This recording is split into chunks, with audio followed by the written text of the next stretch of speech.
I'd like to start by thanking Jeremy and Loudoun County Public Libraries for hosting me. It's my pleasure to be able to talk more about this stuff. As Jeremy introduced me, I'm the program manager at Special Collections in Performing Arts. We are a performing arts archive that's housed within the University of Maryland's Michelle Smith Performing Arts Library. And I'm going to be here talking about Persistent Vision, which if you haven't had a chance to check it out yet, you can go ahead and take a look at that QR code or just Google UMD Persistent Vision. I'd strongly recommend pulling it up now because if anything in the lecture starts to get boring or you vehemently disagree with it, at least you've got some good flyers and zines to look at. So at least I can guarantee in some way you'll have a good night as we go about this. But what I'd like to be discussing with you tonight is I'll talk a little bit about how these materials came to Skippa, how we started collecting on punk, and then I'll move into using our collected photographs, flyers, and zines to kind of lay out what these objects can tell us about the long history of the DC punk scene.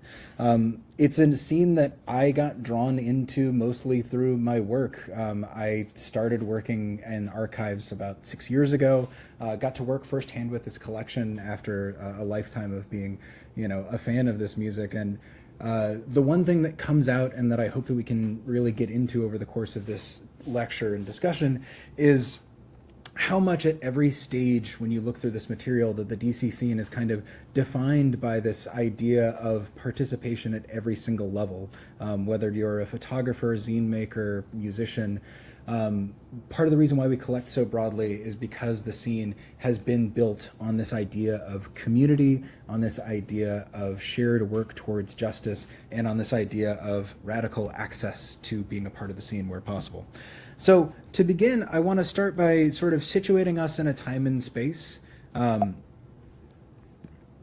Some of you may recognize these photographs of the exterior and interior of the old 930 Club. So this is when the 930 Club was on F Street. If you've been to a 930 Club in the last, 25 years, more than likely you've been to what was actually the old WUST Hall.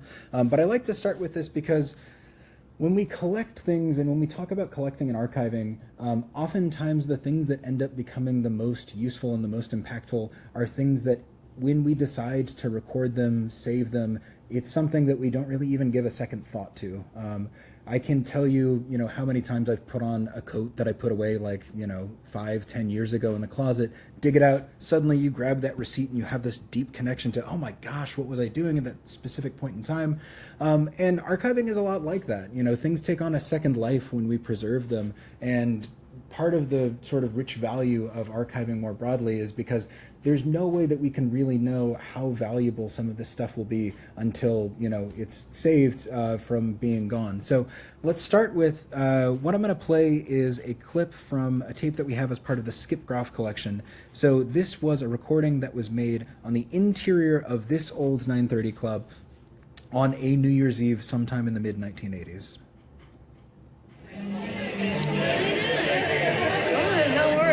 I figured you'd show up knowing I owe you a bottle of champagne. Oh, that's right, yeah. Nice reminder. Not Pim, P-M. Pim. Yes, Pim. Now, if you're going to ask which New Year's Eve of the 1980s it is, unfortunately I can't tell you. I've listened to this whole tape, which is about an hour long, maybe half a dozen times, and none of the information on it brings us any closer to what year it would be. Somehow this was recorded in such a way that all of the conversations are equally inscrutable. But what I love about it is you hear this tape and suddenly you get to hear how sounds echoed in the space. You get to hear how people were interacting in the space. Again, I couldn't tell you exactly why this record was made or how it found its way into Skip's collection, which we hold. But what I can tell you is that while there's lots of shows that were recorded at the 930 Club, there's not a lot of recordings of what it just sounded like being in the space. And holding on to archival collections is really a chance to experience on a really intimate level some deep connection to, what humanity was like at any point in time, not just the stuff that gets the most attention, the more, hundreds of years old stuff, but, in terms of even 50 years ago, even 20, 30 years ago. The 930 Club at this location is now a J. Crew. So there's no way that we can kind of, even though the New Atlantis Club revives the interior of it, there's no way that we can really go back to some of these spaces. And it's really thanks to the sort of mind that people have to preserve some degree of that, that we have any of this at all. So in terms of what we collect at UMD, broadly, we have archival holdings, meaning, these are things that would fall outside of what a library typically collects. So if, our usual general collections at our performing arts library holds things like books, audio recordings, video recordings, as well as, materials that the community can check out. Archival holdings are everything that fall outside of that, from, photographs, zines, anything without a barcode, a note that you gave to someone, set lists. These are all sort of broadly what we hold on to. And the collections at UMD are made up of 20 unique collections, either entirely or partially on punk. Some of these are collections that we've assembled over a long period of time from many unique donations. Some of these are entire collections of an individual. I mentioned Skip Groff before. Collections we have from Sharon Cheslow, which is one of our larger flyer collections, Shauna Kenny, a variety of individuals that have collected broadly on the scene. And these collections both reflect the breadth of the scene, but also the specific intentions around collecting of the individuals who organize these collections. As I mentioned, pretty much everything that you'd want to see, we've got some version of: flyers, posters, zines, photographs. And these collections were developed alongside other institutions. When these collections first got started about close to 10 years ago now, it was at the prompting of our current curator, John Davis, and our previous curator, Vin Navarra, both of whom were directly involved in the punk scene. Vin played and plays in a number of bands, including he was in The Crown Hate Ruin, now plays in Bedmaker. John Davis was in Q and Not You, among other groups. So they were directly involved in the scene and had a real connection to why this was so important. And this is also at a time when other universities at places like Duke or Iowa State were starting their own collections on zines and ephemera. And then as well, close to home, DC Public Library has its own collection. So we're working to preserve this history alongside other institutions who equally see the value of this. And it really is a critical moment for archiving on punk more broadly. We've got sort of like dual forces that are prompting us along. On the one hand, we're at this time period where, punk has been around in the city, in a meaningful way in at least 45 years now. And 45 years from now, we've got a lot of people clearing out basements. We've got a lot of people moving boxes from the attic. So we're at this moment where people are either making the decision to get rid of their stuff in some way or another. So as archivists, we're trying to kind of move quickly to have, a lot of this stuff, or as much as possible, preserved. At the same time, there's also never been more of a market for archival materials relating to punk. Like all of these old flyers, t-shirts in some instances, photographs are really, really valuable within collectors markets. So now as archivists who are sort of dedicated to making these materials as accessible to the public for as long as possible into the future, we're also competing with private collectors on the private market, and that's become a real dynamic. So the materials that I'm going to show you kind of give a broad history of the scene alongside some more specific points that the nuances of our collections really highlight. So to move into it, I'd like to start actually not with what we would normally start with, which is 1980, the real hardcore turn, but to start by looking at the scenes of the 1970s. So what you're looking at here is a variety of bands that were really active in the DC scene from about 1976 to 1979.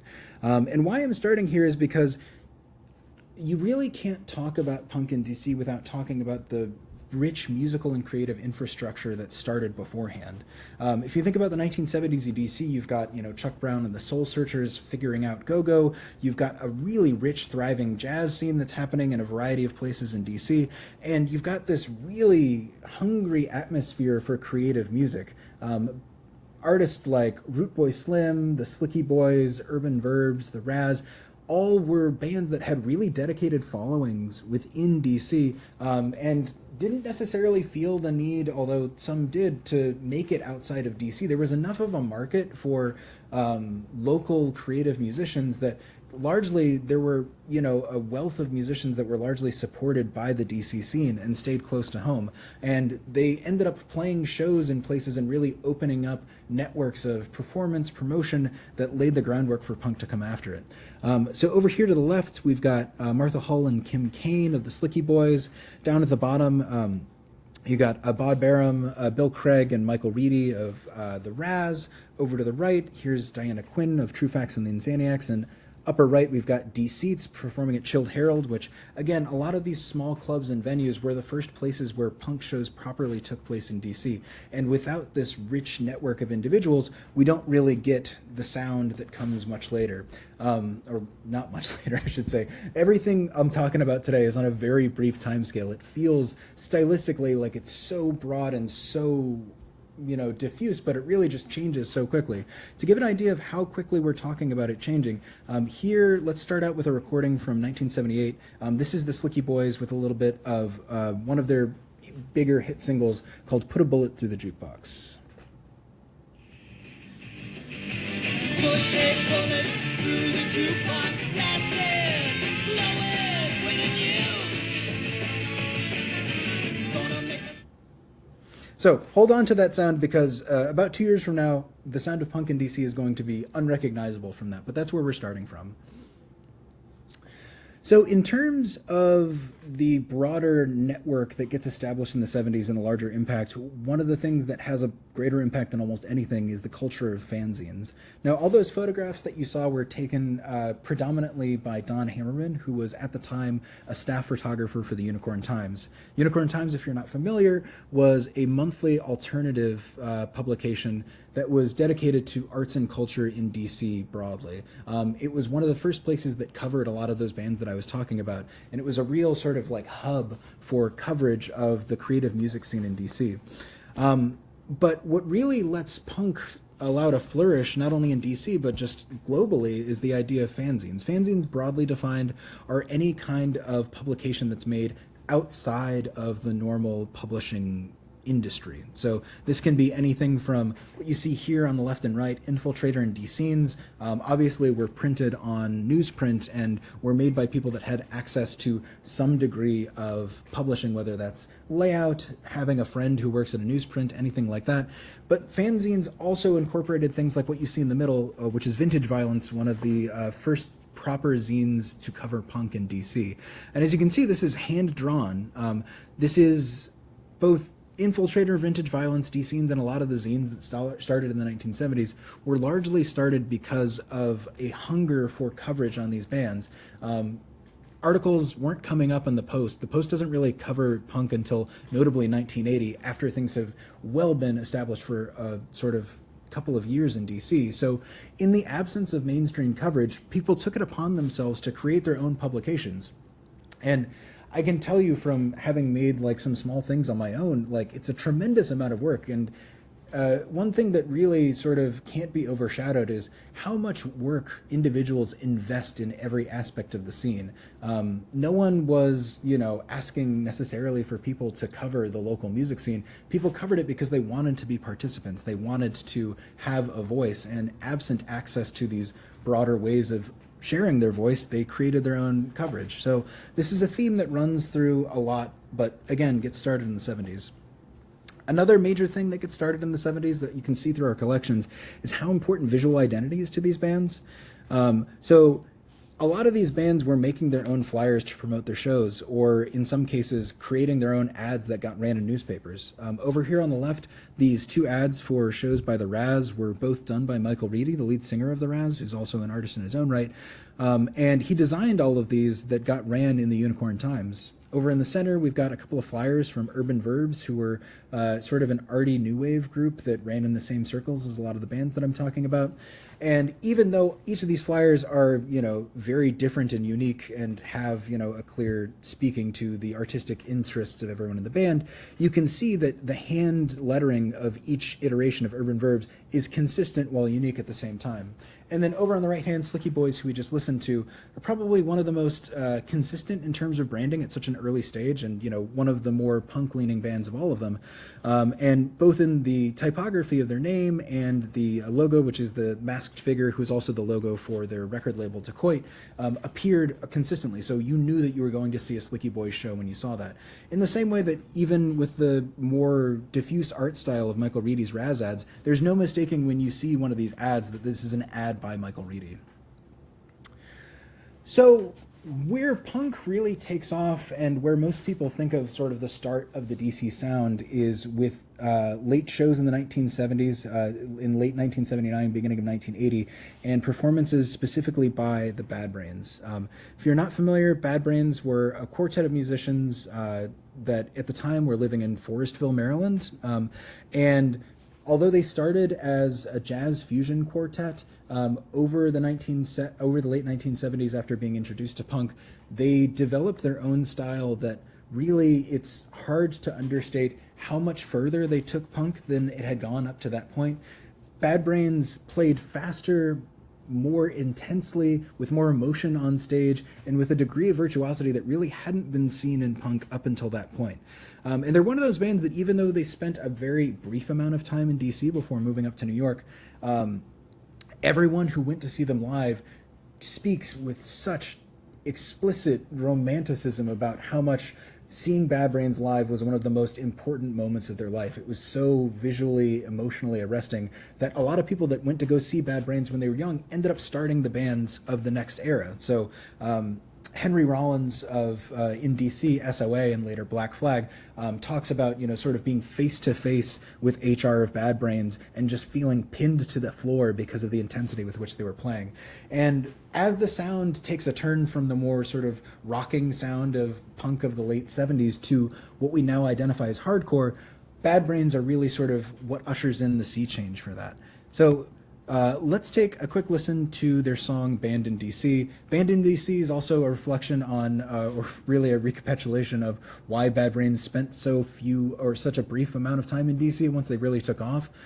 They had a really sort of intense performance style that got people moving in a way that clubs weren't used to at the time.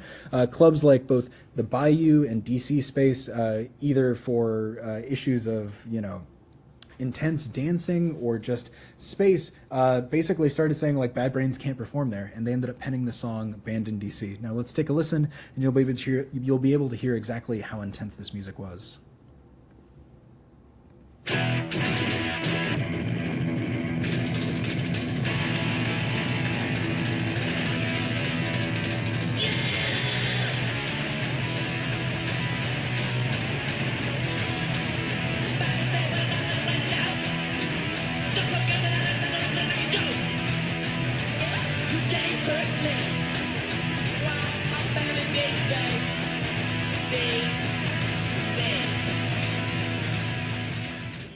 Hey, Ben, I was just going to say, someone in the comment section just said that the bottom right flyer, two back, I guess, with Black Market Baby, that was the person's first show at the 930 Club. So we have some people who've attended some of the concerts. Yeah, so I'm jealous. That's pretty amazing.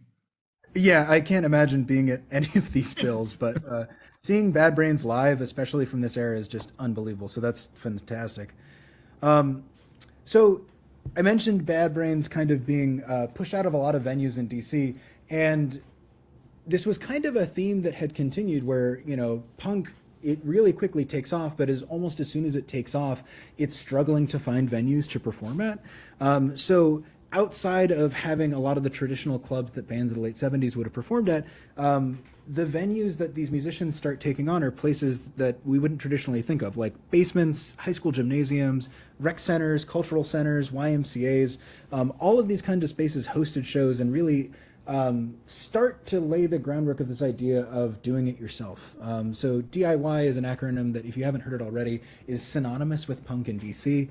And just like how zine makers really addressed this need to cover the scene that wasn't being addressed otherwise by, again, doing it themselves, the venues reflected that as well. And every aspect of the early scene is kind of undergirded by this idea of, we don't necessarily need to look for traditional markers of success like making it big and getting signed to a major label. rather what these people were really aiming for is this idea of, making it on their own terms and making it in a way that sort of doesn't sever connections to community, in a way that sort of reflects being directly involved at so many stages. And everything that you see here on this slide reflects some degree of that. So we've got zines like Thrill Seeker and Capital Crisis that start to develop. You can see, again, this hand-lettered, handwritten kind of thing. All these photographs were generally taken by the zine makers themselves or friends of the zine makers. Sometimes these were collaborative endeavors. A lot of these flyers were, either cut and paste or put together by the members of the bands themselves or friends of the band. Right in the middle, you see an advertisement for the Faith Void split EP, which was, one of these iconic early records. Iconic not only for the music that was on it, but also for how it was released, which was on Dischord Records. Dischord was started by Ian MacKaye and Jeff Nelson, formerly of Teen Idols, which we saw in that last slide, but by this point in time, they had started Minor Threat. And Dischord is, case in point, one of these great representatives of what DIY looks like in practice. They started this record label with the assistance of Skip Groff, who they were both friends with, some of them through working at Yesterday and Today Records, a record store that Skip ran. But Skip had some experience putting out records before under his own label, Limp, and sort of gave advice to Ian and Jeff to start their own record label, largely because the music that they were putting out, you couldn't sign it to a major record label. So again, in the absence of traditional means of making it, people didn't suddenly stop making the music they wanted to make or change it to make it more marketable, but rather they found ways to create an entire infrastructure to support the music they were making. Now, at the same time, this music, in the wake of Bad Brains, is becoming faster, more aggressive. You do see a change in terms of the makeup of the bands. So in the late 1970s, you see a lot more men and women. By the early 1980s, tends to be a much more male-dominated space. Chalk Circle up here on the left is one of the notable exceptions to that in the early 1980s. They are largely considered the first all-female punk band in DC and are sort of a notable outlier at this point. But a lot of these bands, Faith, SOA, which was fronted by Henry Rollins, Minor Threat, GI, Void, all are really sort of redefining what the sound is and really taking sort of that first iteration of the Bad Brains and kind of moving it into this much more aggressive direction, but also a direction that's more built around ideology. And I'll show you exactly what I mean here. So one of the biggest of many large effects of the DC scene, or large movements that got started in DC, is the straight edge movement. Straight edge basically came out of a lot of these very, very young musicians. So a lot of people in these bands were in high school at the time or just out of high school, and were directly seeing how rampant drug and alcohol use and abuse were kind of not necessarily a future that they wanted to see for themselves as musicians. So Ian MacKaye pens this song, Straight Edge, that's kind of starts as just a reflection of his own opinions and his own values in terms of how he feels seeing all that. But it kind of very quickly becomes a movement, first in DC and then nationally and internationally, that's kind of built around this idea of sobriety, abstinence from promiscuous sex, and just a sort of clear mental alertness and presence in the moment. That, again, drawn out of individual experiences, but becomes a huge movement, a theme that we'll see, again, through a lot of this. But let's listen to a little bit of Straight Edge.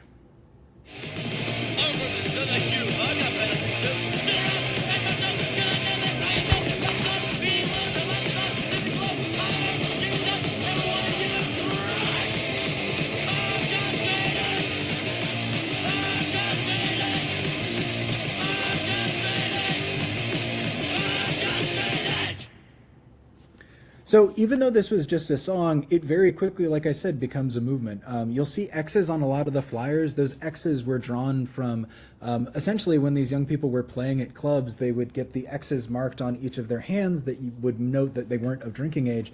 But a lot of young musicians reclaimed this as sort of like a badge of identity rather than being something that, reflects the like, oh, I'm a young person that's like in a club and I shouldn't be here. Rather, this is a marker of I'm making a choice about how I'm going to interact with the world. So you'll see that this becomes a huge theme. But both straight edge and the hardcore of the early 1980s are really what put DC on the map in terms of a hub for musical creativity that really gets exported to the wider punk scene. So As a quick sidebar in terms of what our collections really can highlight, we have a lot of flyers from these shows that were organized starting in 82 and 83 by Malcolm Riviera and Bob Rader. Bob Rader was a graphic designer, Malcolm Riviera a musician. They both lived together in North Carolina before moving to DC and ended up relinking up and putting on a lot of shows that then became iconic at the Wilson Center, which was a cultural center in Northwest. But why I have these flyers is because, again, I talked about the visual language of the 1970s being something that really carries over. Bob Rader's reinterpretation of the DC flag into the hardcore X's and bars really becomes an iconic thing that almost as soon as it's out into the world, widely imitated, becomes sort of a logo of sorts for the scene as a whole. And again, when you're looking at stuff like this, it doesn't just tell you, who played at these shows, where these shows happened, but it gives you a sense of, how important metaphor and visual language was. I really feel strongly that, if we don't have these kinds of symbols, if we didn't have like this really intense visual imagery, you wouldn't have things that sort of like persisted in the same way, which really speaks to, again, with a scene like DC, there's almost no bad way to participate. And what really makes it so radical is that every degree of participation is needed for the scene to continue. You need graphic designers designing flyers. You need people with the know-how to book shows and work venues. You need people to sit and table. You need people to write zines. And from the earliest stages, all of that was equally necessary.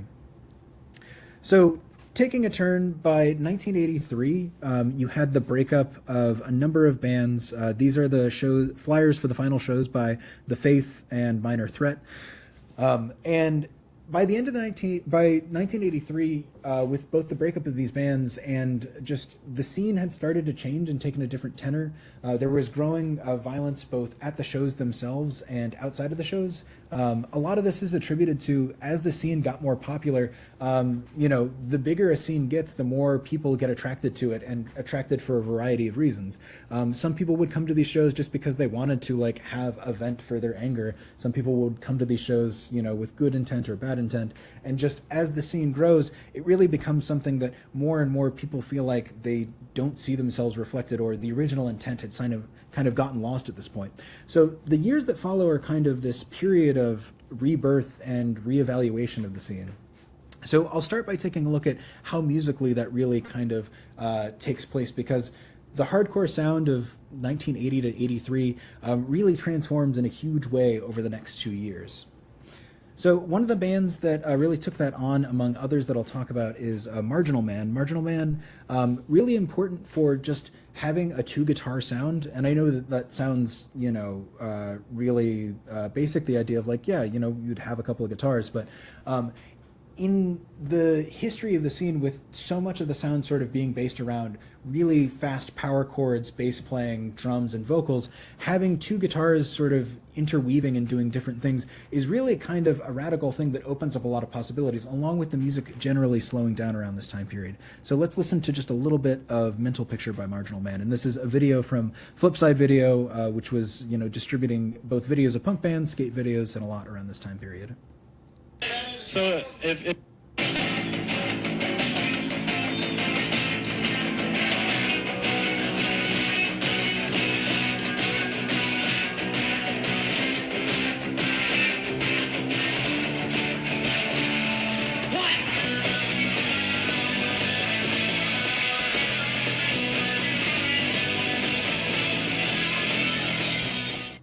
All right.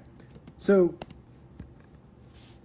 hold on.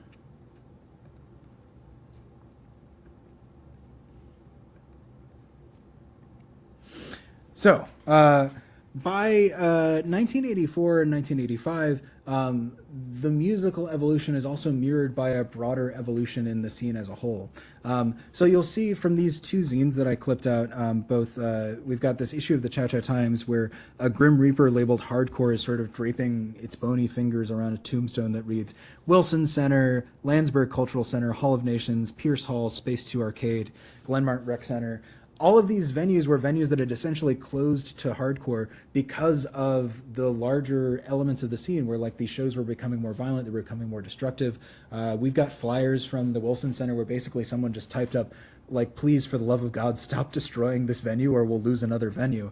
And there was this real sense of, we really need to rethink what this music is about if it's becoming hard to even have a place to have these shows. So along with this rethinking of what is the scene around the music, and along with sort of musically things are developing and becoming, in some cases, slower, in some cases more melodic, we have this look inwards with a lot of musicians, and you get a lot of these bands that start to make music that is a lot more reflective, is a lot more introspective, a lot more focused on people's own emotional life, rather than sort of at a broader level, some of these like more totemic statements about ideology.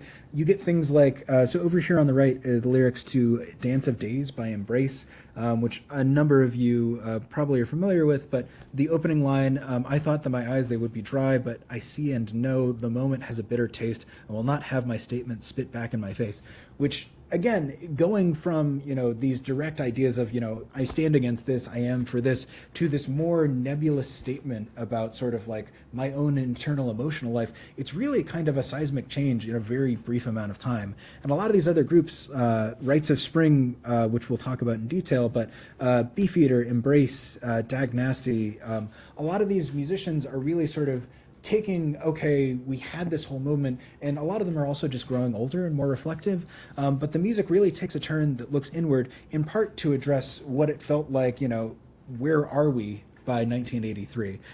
This editorial from 85 was written by, down here, where it says blow out the candles DC, that was written by John Stabb of GI.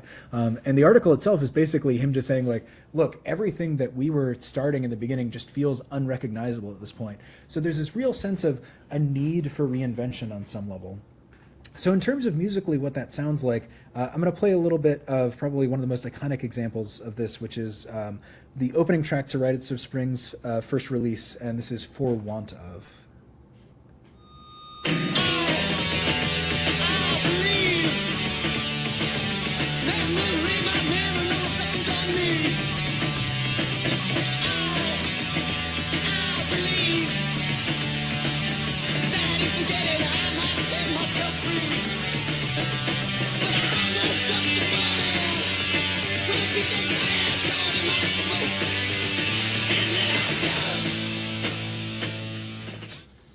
So this more introspective term from the outside gets interpreted in a way that sort of becomes a label that sticks around that a lot of people within the scene rejected. So this music, it's hard to pin down when people first started using the term emotional hardcore, but this music starts getting referred to in national press as emotional hardcore or emo core, and ends up unintentionally becoming the basis for what we now know as emo.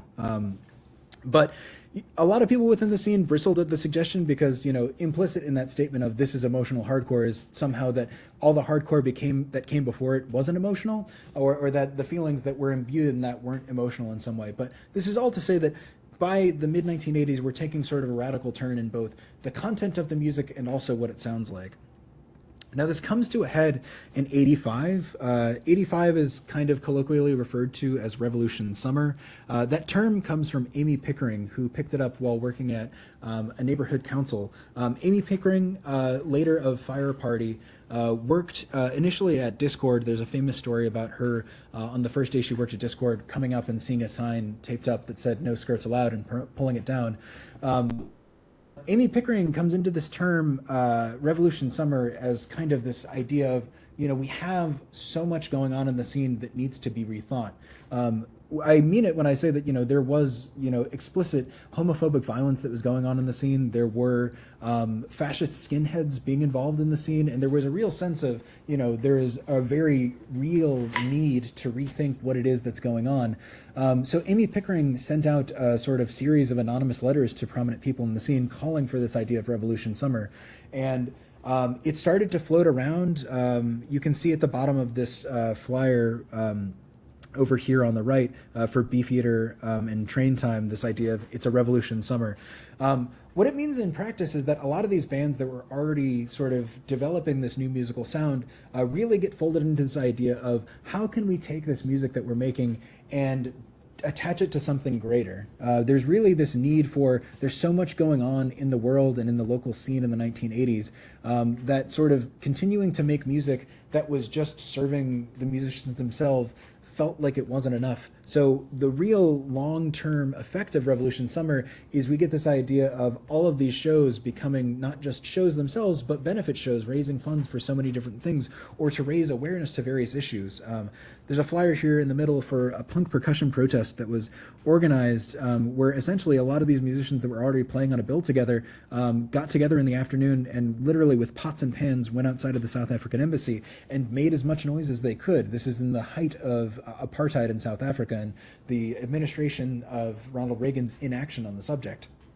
And from this point on, I would say not every flyer, but a good 4 in 5 flyers for shows that we have are in some way raising funds for a local women's shelter, a soup kitchen, a gay men's health clinic, anything that speaks to sort of the larger issues both within the community in DC and internationally. Musicians were finding a way to lend their voices to these broader issues in a very direct way, not just singing about these subjects, but raising funds to make direct action possible.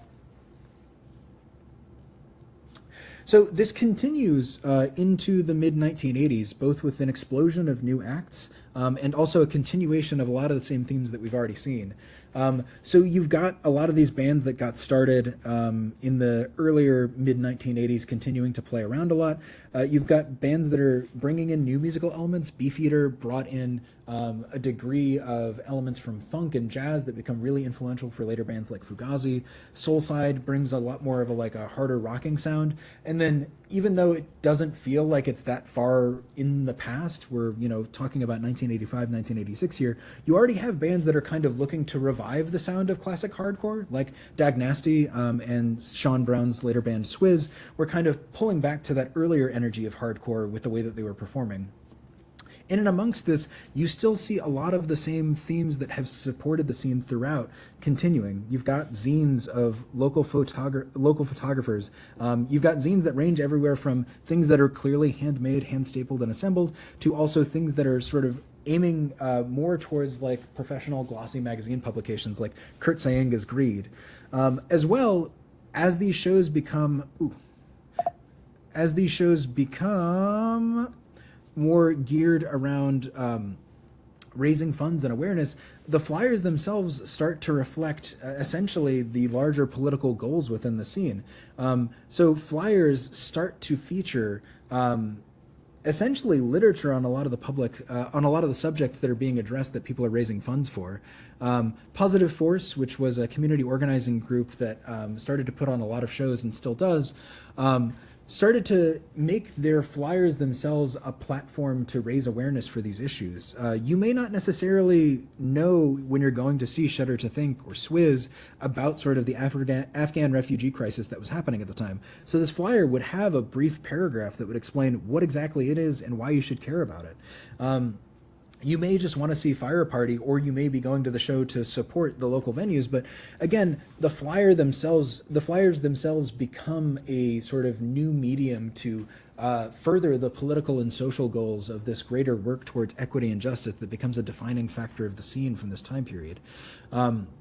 So over in the center, we've got this flyer from Fugazi's first show, and Fugazi, probably better known than any band to come out of the DC scene from this era, and are kind of in the same way that Bad Brains, anyone who got to see them live talks at length about how important that was. Fugazi is one of those bands that in the same way, if you got to see them live when they were performing, it is sort of one of those moments that never fades away. It's not just the instrumental performance and the songs that they were writing, but it was the way that they sort of encapsulated so much about what the scene was about, sort of this erosion of the boundaries between artist and audience, right? They would play directly up close to their audiences, and they really embodied a lot of these ideals towards working for equity that the scene had really been defined by.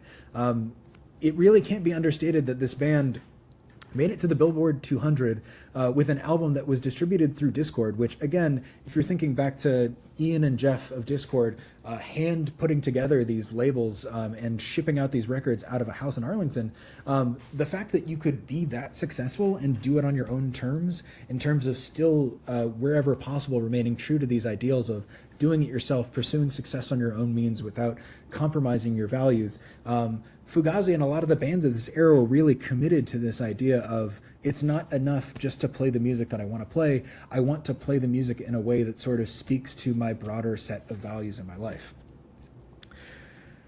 So I'm going to play a kind of a lesser known band from this time, but a band that really is an iconic piece of this network of shows that were working both for broader benefit and for, you know, pushing the music further.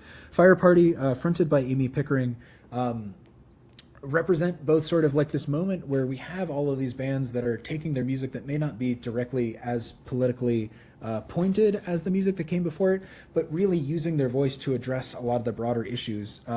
And also just, you know, as my prerogative as speaker, I'm a big fan of Fire Party. So let's take a listen to Drowning Intentions, and you can hear how, again, musically diverse the scene has become at this point, where, as we'll see in the 1990s, even just calling the scene punk doesn't necessarily make sense, because musically it's gotten so broad. What's still holding the scene together is all of those other elements, that sort of dense social network of zine makers, flyer makers, promoters, people tabling at shows and talking about venues and events. This is kind of what holds the scene together. So here's a little bit of Fire Party's Drowning Intentions.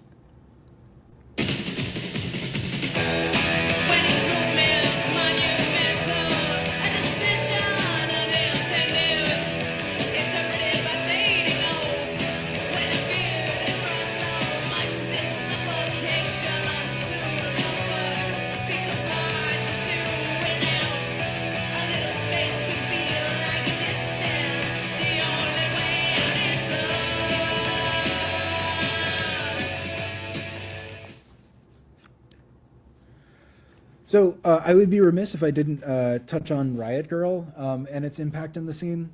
So Riot Girl was an international feminist movement that got its start first in Olympia, Washington, but really took off when members of the bands Bikini Kill and Bratmobile spent a summer in DC after touring with Nation of Ulysses, another important band from this era.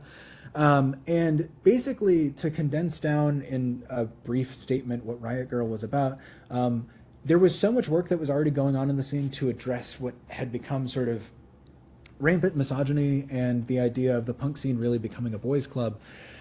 So a lot of these bands, Bratmobile and Bikini Kill, especially at the helm of Kathleen Hanna, started to produce music that was centered around this idea of, you know, reclaiming an idea of femininity and girlhood, and reclaiming space for women at these shows. Girls to the Front becomes this sort of motto where, you know, yes, it is about making space so that, you know, people can go enjoy a show without leaving black and blue, but also it's about making space for these women that were making music that spoke to their own lived experience. A lot of zines develop. Zines are a critical thing for Riot Girl because before Riot Girl becomes an international movement, it starts as a zine that got distributed at shows by members of Bikini Kill and Bratmobile. And from those zines being distributed, local community meetings started happening in DC where women got together to talk about their experiences in the scene. And very, very quickly, this kind of exploded into a national scene that really largely reflected on sort of the growing need for a broader voice within the scene. So I'm including also some zines that reflected on that. So Fake down here was written by Irene Chen, which is where you get this little comic from up here. Jaded, another really important zine. What you see over here with this illustration is actually a flyer for Girls Night, which happened at the International Pop Underground Festival in Washington, but was kind of a seminal moment for the Riot Girl movement. And over here in the bottom right-hand corner is the zine Not Even by Daisy Brooks. And I'm including that Daisy Brooks in the scene, or rather Not Even was not specifically a Riot Girl zine, but it reflects on how much, you know, while Riot Girl was this sort of iconic movement of feminist criticism of the scene, it also did not exist in a vacuum. There were other people doing similar work both before and after, and this is kind of part of DC's larger history of not only existing but also being open to criticize itself and to grow and redevelop. So As the 90s go on, the scene becomes more and more diffuse, and getting one strict definition for it becomes harder and harder to do. On the one hand, you do have a lot of the mainstays continuing on. Fugazi continues to grow more popular and plays out more. You still have benefit shows becoming, again, a hallmark of the scene, but also you get more stylistic variety. On the one hand, up here in the upper right-hand corner, you've got the scene that starts to develop around venues like the Safari Club and Barbecue Iguana, where a lot of hardcore bands in DC start to mirror almost the way that hardcore developed outside of DC in places like New York and Boston, with bands like Gage, we see photographed down here. But on the other hand, you also get a lot more music that draws heavily off of pop, power pop more broadly. You get sounds that start to range anywhere from post-hardcore to twee to indie rock. And again, trying to call this a punk scene at this point is less about the music itself and more about the channels through which people were operating. These flyers still look like flyers at the time. We have both not only Discord still promoting, but we have even more local even more local record labels being started, like Simple Machines or Teen Beat. And as the DC scene continues to be prolific and stylistically diverse, there's also more and more attention being paid nationally to DC.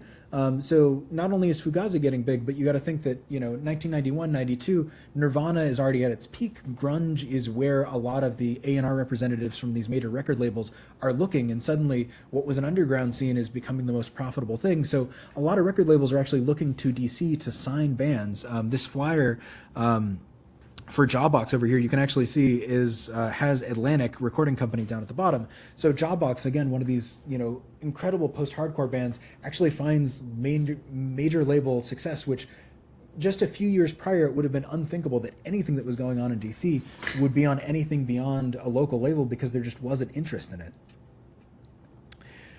So the scene continues to develop and become diverse. So again, all of the same themes that I'm talking about in terms of, how do you musically define the scene? You really can't. What you can say is that in the same way, as much as this music changed, the larger themes of really breaking down the boundaries between artist and performer continue. The themes of relying on every member of the scene, not just people who are playing, but people who are attending shows, making zines, that continues. The idea of doing it yourself and really not letting anything limit your desire to express yourself and to make music continues. If you look at the photos of a lot of these performances, this is Crown Hate Ruin over here on the right at UMBC. Below them is Gen Hit performing in the live room of WMUC, Maryland's radio station. Over here on the left, that's Jawbox performing at the Tavern at American University. And still in the center, we've got zines. This is where it says Building Communities. That's from Scorpion. Over there on the right, Held Like Sound.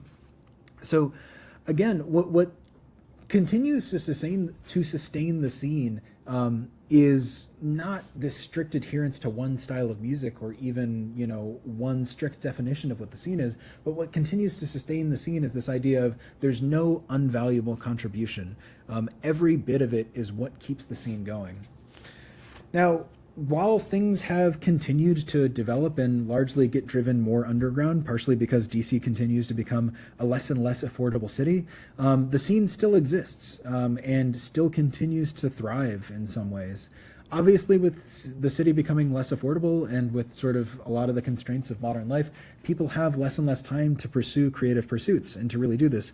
But because people have less time, because it's harder, because it's more expensive, to me it almost makes it more meaningful when people put together a zine, when people make their own flyers, because it speaks to your time and your work costs so much of your life, and being willing to give that up, to contribute that so that we do have a scene that continues to exist, is just so much of an important, powerful statement that never really loses it.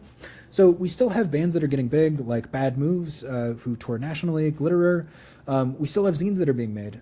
Paper Jam, this came out in 2022, and I think it's really interesting that, you open up this zine and within the first couple pages, the statement of purpose is creating a space for the DC music community, documenting it, connecting readers to this. Again, a lot of the same things that people have always been doing in zines, because, in the absence of mainstream attention to that, people don't wait for it. They do it themselves. I love this zine in the middle, Requiem. This was actually produced by members of Maryland's radio station who we just had looking at our archives because they wanted to see more inspiration for, what had gone on and how to continue doing it. We also get to a point where people are reflecting on the scene sort of more generally. We have zine fests now in DC where people purchase and trade zines. We've got documentaries like Salad Days, Punk the Capitol. This Visualizing Fugazi exhibit was a fascinating sort of like data visualization look at how Fugazi's larger impact has lasted. And that's kind of where persistent vision, to close out, comes into this. We at Maryland, with all of those collections that I've talked about, over a course of many years, we've digitized close to about 1,000 items, including flyers, zines, and photographs. And we decided to create this as a permanent home for our collections because we felt that the way that our materials were digitized and housed weren't directly connecting with who we wanted to connect with, which is members of the scene. The way that we sort of give back and continue as an archival institution is to continue taking notes from what has worked for so long, which is really radical access, eroding barriers to access, and really putting this back in the hands of people who've created it. So we decided to both have a platform that houses these zines by year, so you can kind of see the development, alongside essays that were written by John and myself, as well as some of our other contributors, to contextualize this within the stylistic developments, what's going on politically in the scene. And from a design standpoint, I wanted, when I was working on the design of this, to have this reflect sort of what I admired so much about the scene, even down to the background that we've used in both of our logos.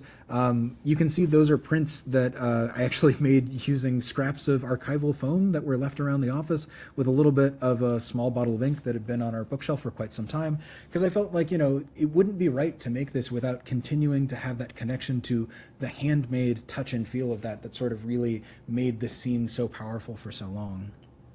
So in closing, I just want to make an argument to all of you for, what continues to sustain the scene is the idea that there's no small contributions and that you really don't have to wait for prompting to do that. If you have a creative inclination to make a zine, take a photograph, publish it, do it, because it's by people continuing to give freely of themselves and to exchange with others that we continue to have a scene that's so rich and that we have so much to document. So thank you all so much.